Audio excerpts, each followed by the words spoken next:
For 6 Valentine's days, my husband vanished without a word. This year, I followed him into the shadows of his secret life. What I found at the end of that road shattered everything I believed about love, loyalty, and the weight of the past. Some mysteries are better left buried, but I had to know. And now, I can never unknow what I discovered. My name is Marina, and I've been married to Caleb for 7 years. 7 years of mostly bliss, mostly trust, mostly peace, except for one day. One cursed day that repeats every year like a nightmare I can't escape. Valentine's Day. It started on our first Valence as husband and wife. We'd only been married 6 months. I was 32, teaching literature at a secondary school in Lekki. Caleb was 35, a civil engineer with a smile that could melt stone. I loved him desperately, completely. That morning, I woke up excited. I'd bought a crimson dress that hugged every curve. I'd made reservations at that expensive Italian place on the island. I'd even splurged on red lingerie I'd never have the courage to wear again. But when I rolled over, Caleb was already awake, sitting on the edge of our bed, staring at nothing. "Baby?" I touched his shoulder. He flinched. "I have to go out today," he said, his voice hollow. I laughed. "Go out? It's Valentine's Day. We have plans." "Something came up. I'll be back late." "What came up?" "Caleb, we have reservations at 7. Just trust me, Marina." He turned to me, and his eyes were distant, unreachable. "I have to do this." He left at 10 in the morning. He returned at 11 at night. Before we continue Marina's story, I just want to pause and say thank you. Thank you to every single person watching this right now, whether you've been with us from the beginning or you just discovered Folktales by FP today. Your support means the world to me. To my loyal subscribers, you are the reason these stories come to life. And to those of you who are new here, welcome to the family. If you love African stories that teach, heal, and inspire, you're in the right place. Quick question, drop a comment and let me know, where are you watching from right now? Lagos, Nairobi, London, New York? Let's see how far Marina's story has traveled across the world. And if you haven't subscribed yet, what are you waiting for? Hit that subscribe button for Folktales by FP so you never miss stories like this, stories that will make you think, feel, and see love in ways you never imagined. Alright, enough of me. Let's get back to the story, because Marina is about to make a decision that will change everything. He came home smelling like outdoors and sadness. His eyes were red, swollen. He walked past me without a word, went straight to the bathroom and stood under the shower for 40 minutes. When he finally came to bed, I tried to hold him. He let me, but his body was rigid, 1,000 miles away. "Where were you?" I whispered into the darkness. "I can't talk about it." "Caleb, you disappeared on Valentine's Day, our first Valentine's as..." "Please, I'm begging you, don't ask me this." I wanted to scream. I wanted to shake him, but something in his voice, something broken and raw, made me stop. So I let it go. That first year, I convinced myself it was a one-time thing, an emergency, a family matter he was too proud to share. But then, the second Valentine's came. Same thing. He left at dawn, returned at night, wouldn't talk. Third Valentine's, identical. Fourth, fifth, sixth, every single year, like clockwork, like ritual. Every other day of the year, Caleb was perfect, attentive, loving. He remembered birthdays, anniversaries, random Tuesdays. He brought me flowers for no reason. He rubbed my feet after long days. He made me laugh until my stomach hurt. But Valentine's Day, he became a ghost. Last month, I finally broke down to my colleague and best friend Diane over lunch in the staff room. 6 years, Diane. 6 years of this. She put down her fork. eyes wide. "Girl, you know what this is, right?" "What?" "He's cheating. He has another woman, probably a whole other family." My stomach dropped. No, Caleb wouldn't. "Marina, wake up. What other explanation is there?" Diane's words haunted me for weeks. He's cheating. Another woman, another family. I tried to push it away, but doubt is a poison that spreads. I started noticing things I'd ignored before. The way Caleb's jaw tightened whenever February approached. How he'd stare out the window with that far-away look, like he was seeing someone I couldn't see. One night in late January, I tested him. "Baby, I was thinking, for Valentine's this year, let's go away. Just us. Maybe Zanzibar. We could..." "No." His response was immediate, sharp. I blinked. "No?" He softened, reaching for my hand. "I'm sorry, baby. I can't travel on Valentine's. You know I have that thing I have to do." "What thing, Caleb? What thing requires you to abandon your wife every single Valentine's Day for 6 years?" His face closed off. "Marina, don't start." "Don't start. I'm not starting anything. I'm asking my husband a simple question." "It's not simple," he said quietly, "and I can't answer it."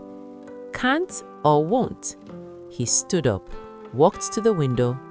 Both. That night, I lay awake beside him, listening to him breathe, wondering who he really was, the man I married or a stranger wearing his face. When Valentine's week arrived, I made my decision. "I'm going to spend Valentine's weekend with my mother," I announced at breakfast. Caleb looked up surprised, then relieved. Too relieved. "That's good, baby. You should. Spend time with your mom." He actually smiled, like my absence was a gift. That's when I knew Diane was right. That's when I knew I had to follow him. I told my mother I wasn't coming. I told Diane my plan. "Be careful," she warned, "and take your phone. Record everything. You might need proof for the divorce." Divorce. The word hit me like a slap. Was I really ready to end my marriage over this? But then I thought about 6 years of lies, 6 years of secrets, 6 years of being second choice. Yes, I was ready for the truth, whatever it cost. Valentine's morning came cold and grey. My heart hammered against my ribs. Caleb was still asleep beside me, peaceful, beautiful.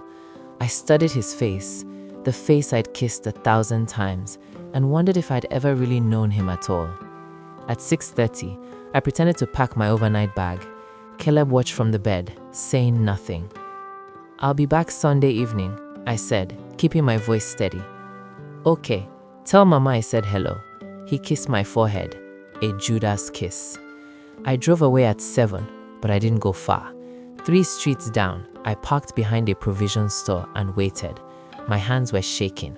I felt like a character in one of those Nollywood films I used to mock, the suspicious wife, the amateur detective.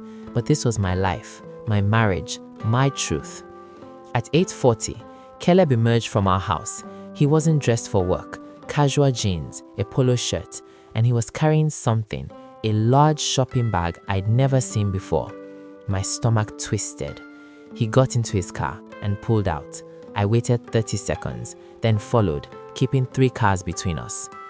We drove through Lagos traffic, heading toward the mainland, then further, past Bega, past Arepo.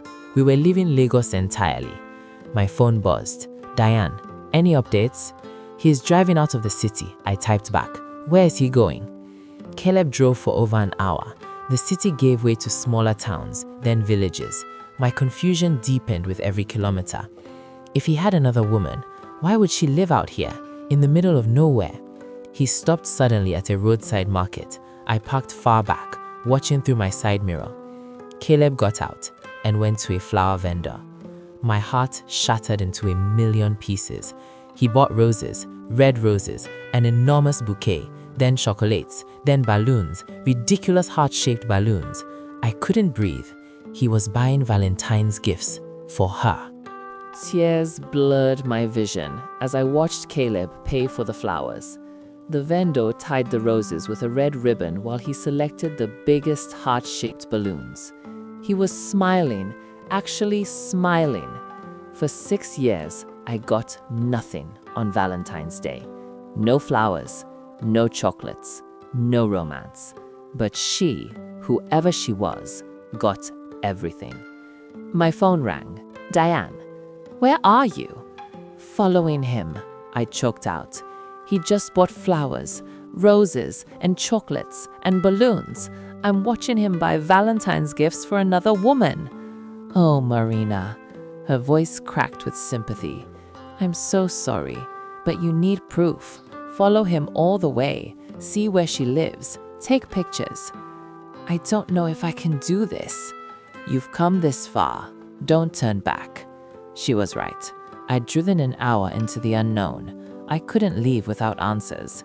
Caleb returned to his car, the back seat now filled with gifts that should have been mine.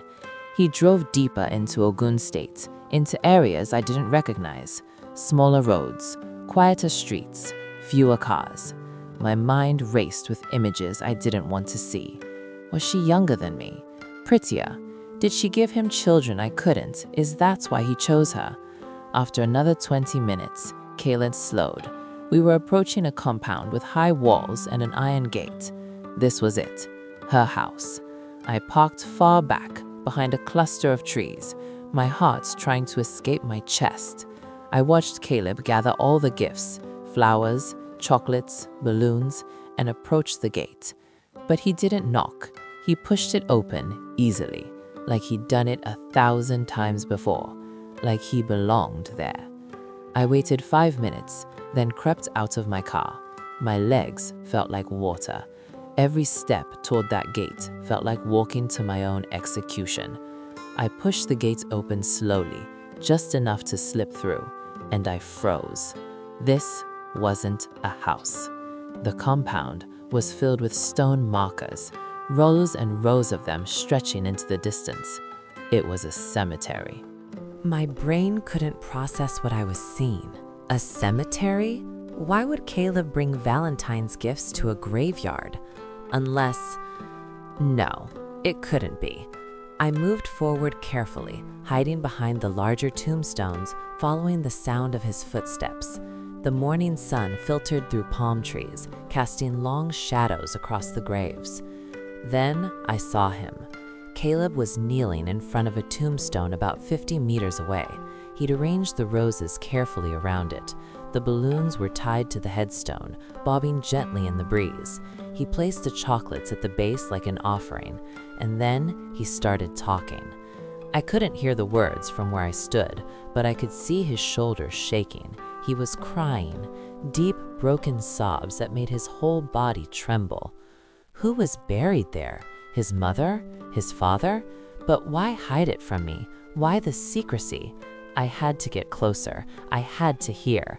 I moved like a shadow, creeping from tombstone to tombstone, my heart pounding so loud I was sure he'd hear it. Finally, I crouched behind a large granite monument just 10 meters away from him, close enough to hear everything. "Happy Valentine's Day, Chidera," he said, his voice wrecked with grief. 6 years. It's been 6 years today. Chidera?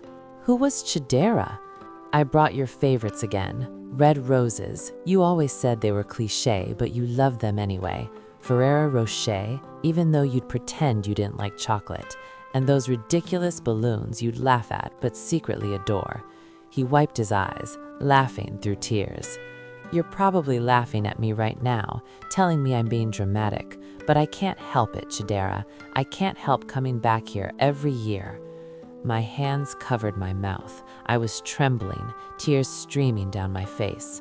Who was this woman, and why did my husband love her enough to spend every Valentine's Day at her grave?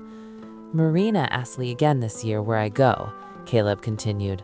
My breath caught. He was talking about me. I almost told her the truth, Caleb said to the grave, his voice breaking.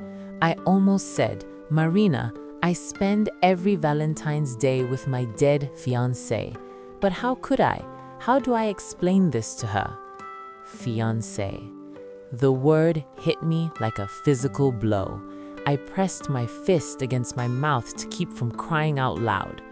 Caleb had a fiancé who died? She probably thinks I'm cheating, he continued, laughing bitterly. Maybe that would be easier to understand than the truth. He touched the tombstone gently, lovingly. You died 6 years ago today, Chidera, February 14th. We were supposed to get married that morning, remember? You were supposed to walk down the aisle in that white dress you spent months choosing. Instead, I buried you in it. Oh God, no. The church was decorated. Everyone was waiting. Your bridesmaids were doing your makeup in the car. You were so happy, Chidera. You called me at 6 that morning, breaking tradition, just to say you loved me. That was the last time I heard your voice.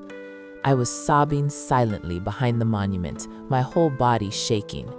Then that drunk driver ran the red light. He hit the bridal car at full speed. They said you died instantly. They said you didn't suffer, but I did. God, Chidera, I suffered enough for both of us. Caleb collapsed forward, his forehead against the tombstone. I blamed myself for years. If I hadn't insisted on a Valentine's Day wedding, if we'd chosen literally any other date, if I'd driven you to the church myself instead of letting your bridesmaids take you, if. He was weeping now, raw and uncontrolled. I promised you I'd visit every year. I promised I'd never forget. But I also promised Marina I'd be a good husband. I'm trying to honor both of you, but it's tearing me apart. Caleb stood up slowly, exhausted. This year is the hardest because Marina's getting suspicious. She thinks I'm hiding something terrible. And I am, aren't I? I'm hiding you. Wait, what? My mind raced back. I had met Caleb at a grief support group. He'd told me he was dealing with loss, but never specified who. I'd assumed it was a parent or sibling. I'd never pushed. She probably thinks I'm visiting a relative's grave, Caleb said. She sat with me, didn't ask questions, just sat there in silence, keeping me company.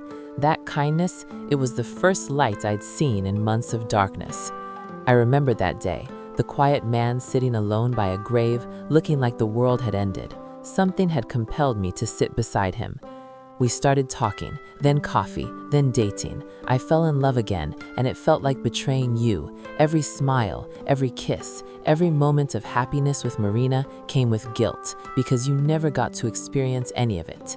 Caleb pressed his palm flat against the tombstone. I promised you I'd visit every year. I promised I'd never forget, but I also promised Marina I'd be a good husband. I'm trying to honor both of you, but it's tearing me apart. I couldn't hide anymore. I couldn't let him carry this pain alone for another second. Caleb. He spun around, eyes wide with terror. For a moment, he just stared at me like I was a ghost. Marina, what are you? I thought you went to your mother's. I lied. My voice was steady despite the tears. I thought you were cheating. I followed you. The color drained from his face. He looked between me and the grave, trapped, exposed, devastated. Caleb, I heard everything. He collapsed to his knees right there in the grass, sobbing like a child. I'm so sorry, God. Marina, I'm so sorry. I should have told you. I wanted to tell you so many times, but I didn't know how. How do I explain this? I walked toward him slowly, my own tears falling freely. I knelt beside him at Chidera's grave and read the tombstone for the first time. Chidera Nwosu, beloved daughter, fiancé, friend. February 14th, 1992 to February 14th, 2018. Taken on what should have been her happiest day. My hand flew to my mouth. She was only 26. Their wedding day became her funeral. Why didn't you tell me? I whispered. Caleb looked at me with red, swollen eyes. Because I was ashamed. What kind of man falls in love again on his dead fiancé's death anniversary? What kind of husband abandons his wife every Valentine's Day to visit another woman's grave? A man who knows how to love deeply, I said softly. A man who keeps his promises. A man with a heart big enough to hold both grief and joy. But I've been lying to you for 6 years. You've been protecting your pain for 6 years. There's a difference. Caleb stared at me like he couldn't believe what he was hearing. I'm not angry that you come here. I'm angry you've been carrying this alone. You didn't betray me by loving her. You didn't betray her by loving me. Love doesn't run out, Caleb.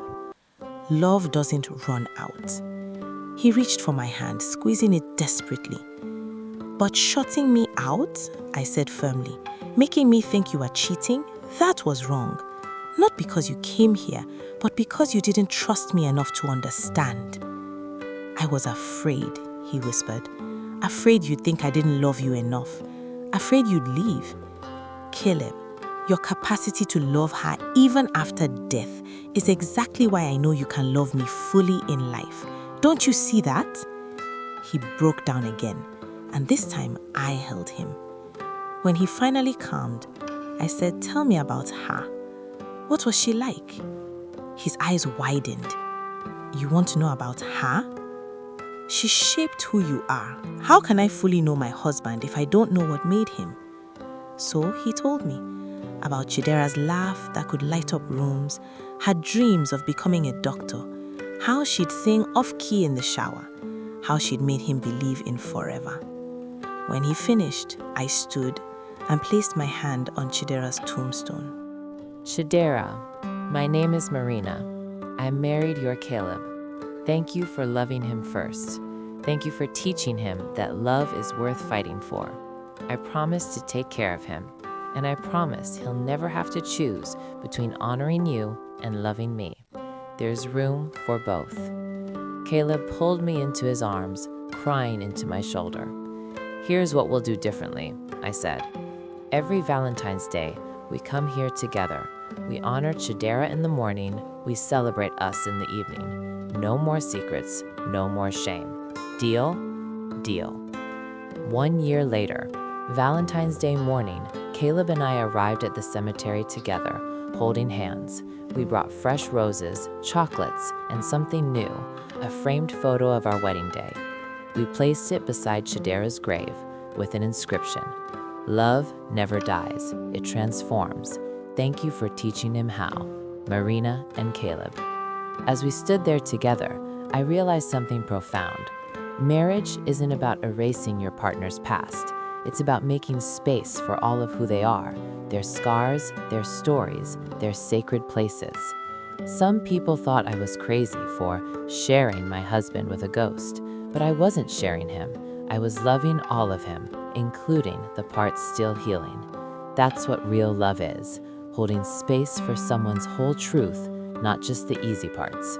We spent the morning at Chidera's grave, then went home and celebrated us. Both loves honored, both truths held. Because love isn't a competition between the living and the dead. It's a bridge that connects them both. This story teaches us powerful lessons. Trust requires transparency. Caleb's secret nearly destroyed his marriage. Honesty, even when painful, builds stronger foundations than silence. Grief doesn't have an expiration date. We must allow people to mourn in their own way, in their own time. Love multiplies, it does not divide.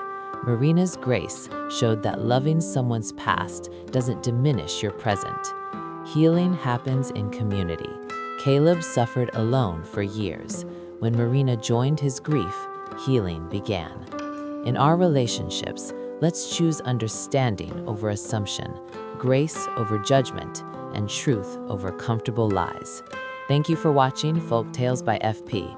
If this story touched your heart, please like, share, and subscribe for more African stories that teach, heal, and inspire. Drop a comment telling us what you learned from Marina and Caleb's journey. Your engagement helps us reach more people with these life-changing stories. Until next time, remember, Love that makes space for truth is love that lasts forever.